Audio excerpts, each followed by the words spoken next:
خران صوبان دبرن ديبي نمدي با جت أورمون وبلين كيا زمنا خنا خيسة زمنا دوغان دبمتي خجبني بكا دوغا قبتي دوغا دالي خيسة جرة ilmi namaa amrii xiqqoo fi guddoo hunda keeysatti numa kijiba isaa qofaa miti kijibeetii maqaa rabbiitiin irratti kakata osoo kijiba beeku amriin akkanaatuni hedduu fokkottuudha obboleeyyan islaamaa rasuuli rabbii sallallahu alayhi wasallam akkijahun إن الصدق يهدي إلى البر وإن البر يهدي إلى الجنة فإن الرجل يصدق حتى يكتب عند الله صديقا وإن الكذب يهدي إلى الفجور وإن الفجور يهدي إلى النار إن الرجل لا يكذب حتى يكتب عند الله كذابا رسول ربي صلى الله عليه وسلم وانجاني خجب دبچون دغار فغاتني در اوديسون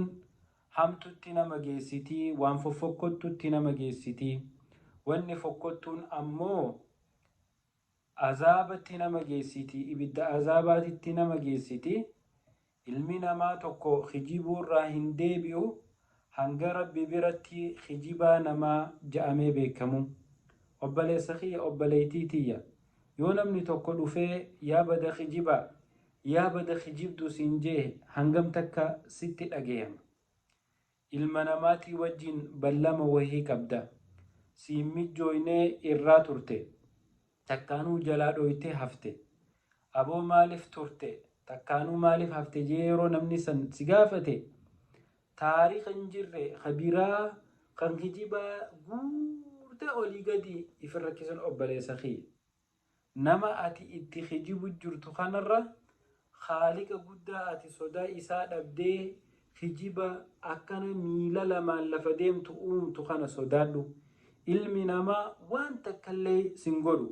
aboonaan mijjooyne waan akkanaatiin na mudate umattakka wallaahi hanguma ati kijibarraa fagaattee dhugaa dubbachuuf tattaafattu takka rabbi subhaanahu wa ta'aalaa waa hunda sii laaffisa jechuudha kanaaf obboleeyyan kiyya yaa nama ganamaa galgala kijiba dalagaa godhatee jiruu fi jireenya godhate خوتا خجيبة إسنة جمع دوغا هادبينو خجيبنة أكا خجيبة رتين كخن حرام برا خجيبنو حرامي أما اللي خجيبة رخختون حرام